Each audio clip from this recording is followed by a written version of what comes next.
नमस्कार विद्यार्थी मित्रांनो. के जे सोमय्या कला वाणिज्य व विज्ञान महाविद्यालय कोपरगाव मराठी विभागातर्फे मी प्राध्यापक डॉक्टर विठ्ठल लंगोटे आपलं सहर्ष स्वागत करीत आहे. SYBSC द्वितीय वर्ष BSc उपयोजित मराठी निबंध लेखन. SYBSC मध्ये आपल्याला निबंधाचा अभ्यास करायचा होता. मध्ये आपण निबंधासंदर्भात काही PPT ज्या आहेत त्या आपण बघितल्या.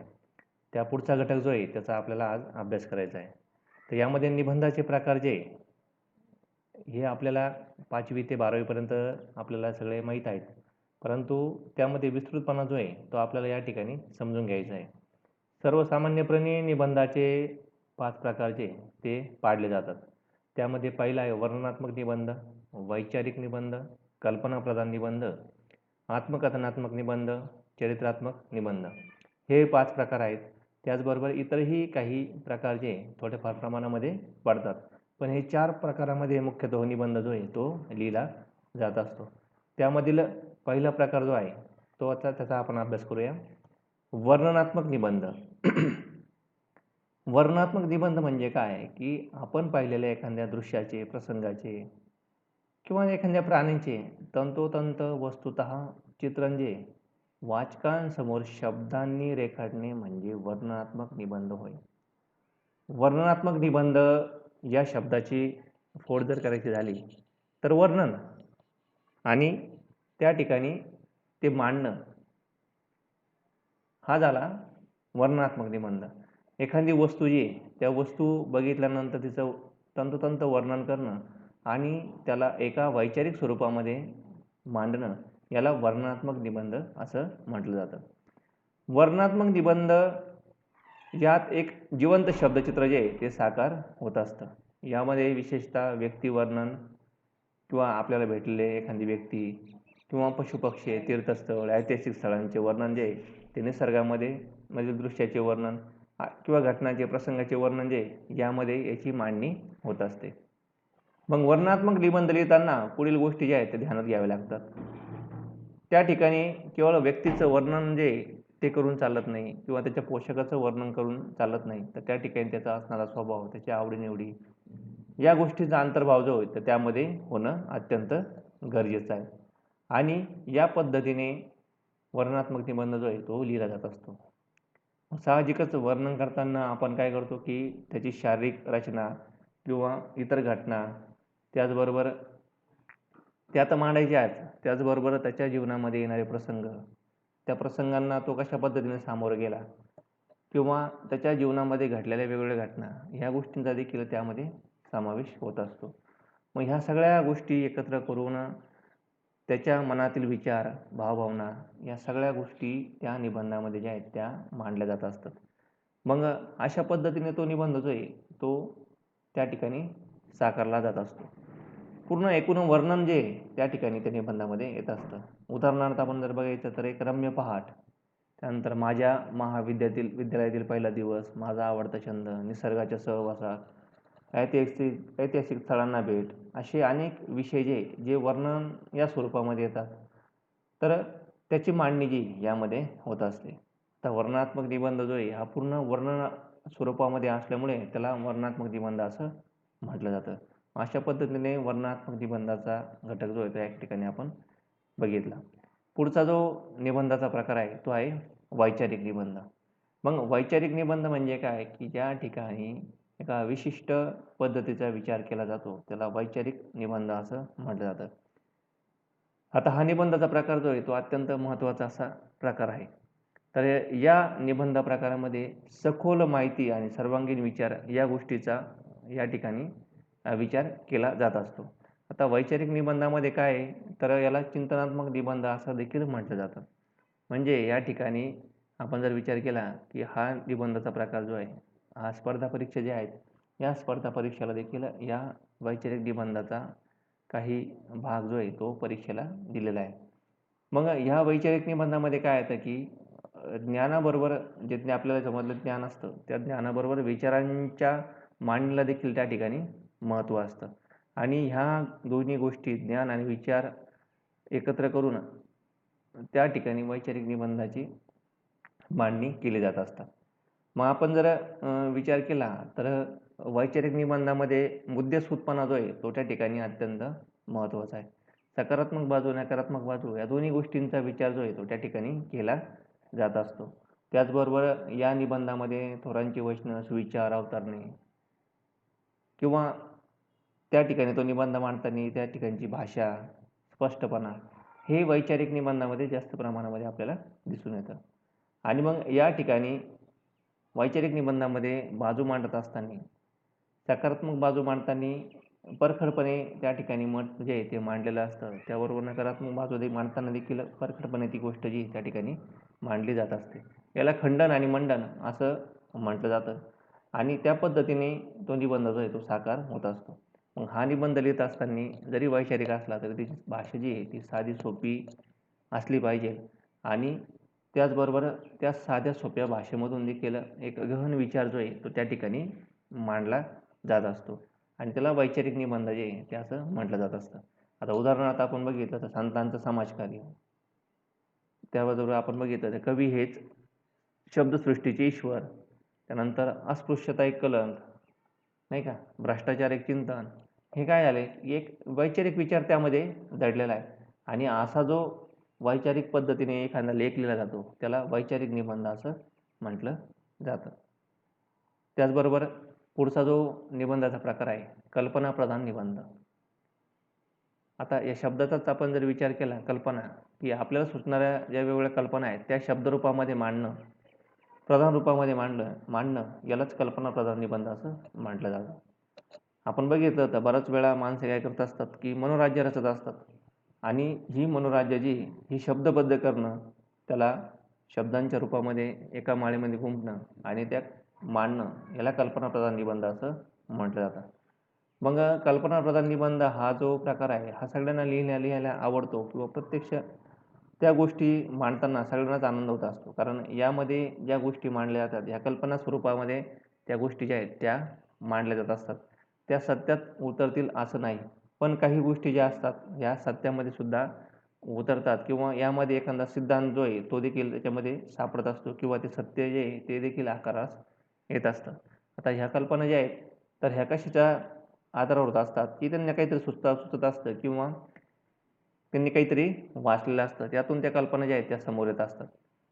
मग या कल्पनारम्य निबंधामध्ये वास्तव जगाचा स्पर्श जो आहे तो त्या ठिकाणी नसतो आणि त्या ठिकाणी अप्रूप वाटणाऱ्या घटना ज्या आहेत त्या कशा पद्धतीने समोर येतात त्याचा विचार करून त्या ठिकाणी त्या गोष्टी ज्या आहेत त्या मांडल्या जात असतात. याला कल्पनाप्रधान निबंध असं मानतात. मग आपण जर उदाहरण बघायचं झालं तर वर्तमानपत्र बंद झाले तर, परीक्षा नसत्या तर, यंत्र संपावर गेली तर, अशा अनेक घटना ज्या आहेत त्या ठिकाणी घडत असतात. पण काही सत्यसिद्धांत जे ह्या कल्पनारम्य घटनांमधून जे आहेत त्या बाहेर पडत असतात.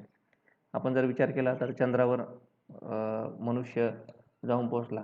पण त्याचा कोणतरी विचार केला, कल्पना केली, पण त्याच्यानंतर काही त्या सिद्धांत जे मांडले गेले आणि त्यातून कालांतराने मनुष्य जो आहे तो चंद्रावर जाऊन पोहोचला. म्हणजे कल्पना केली त्यानंतर ती कधीतरी सत्यामध्ये देखील उतरत असते.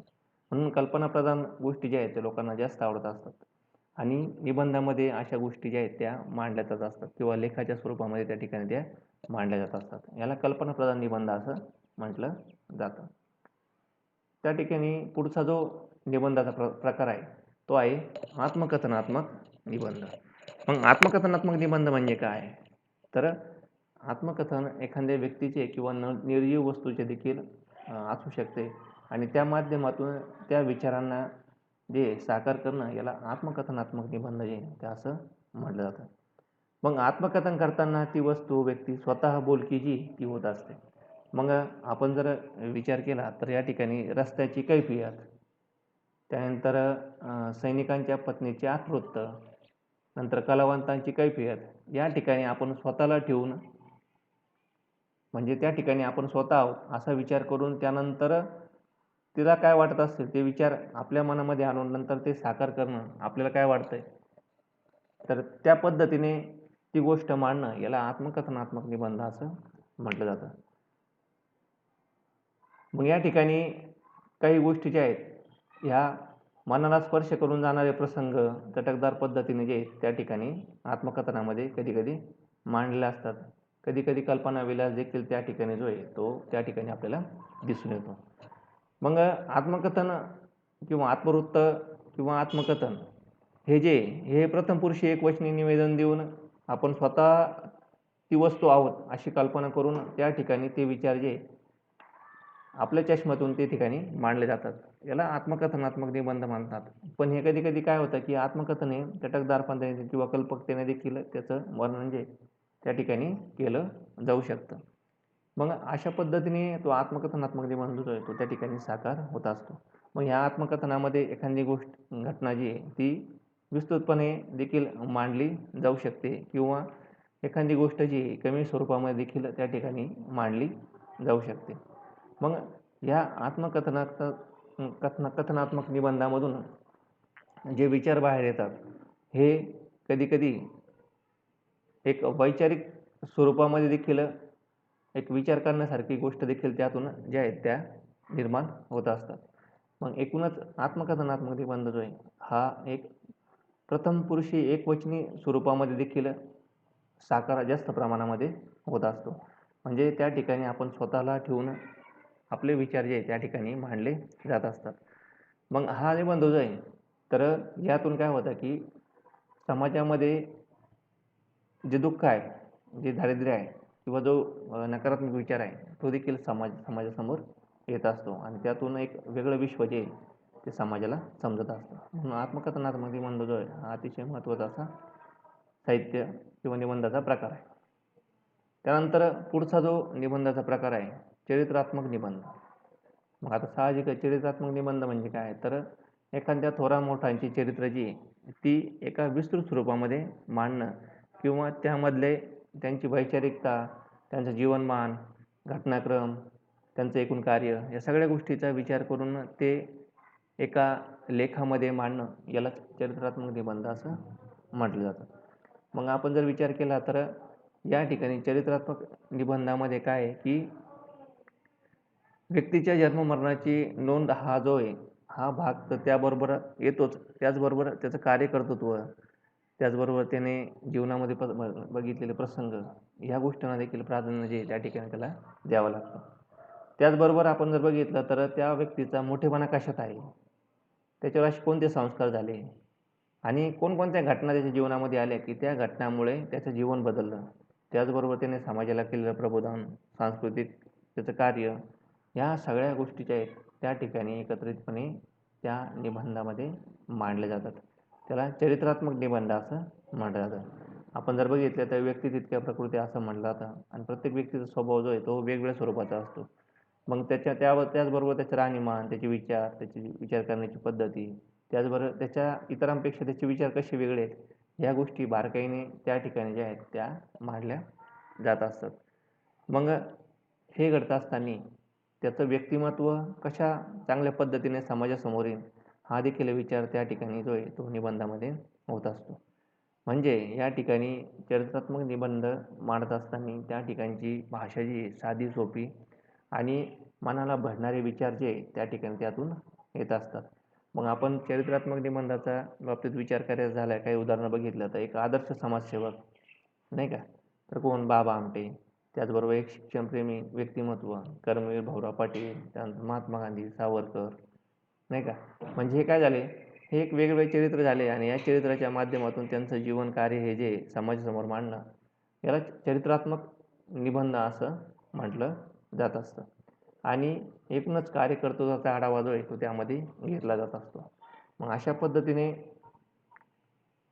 हे एकूण 4-5 निबंधाचे जे प्रकार आहेत त्याचा आपण या ठिकाणी अभ्यास केला आणि त्याचबरोबर इतरही काही प्रकारे निबंध जो आहे तो लिहिला जात असतो. मुख्यतः या 5 प्रकारामध्ये निबंध जो आहे तो विस्तृत स्वरूपामध्ये त्याची मांडणी जी ती होत असते. मग अशा पद्धतीने आज आपण या 5 निबंधाचा अभ्यास केला. तर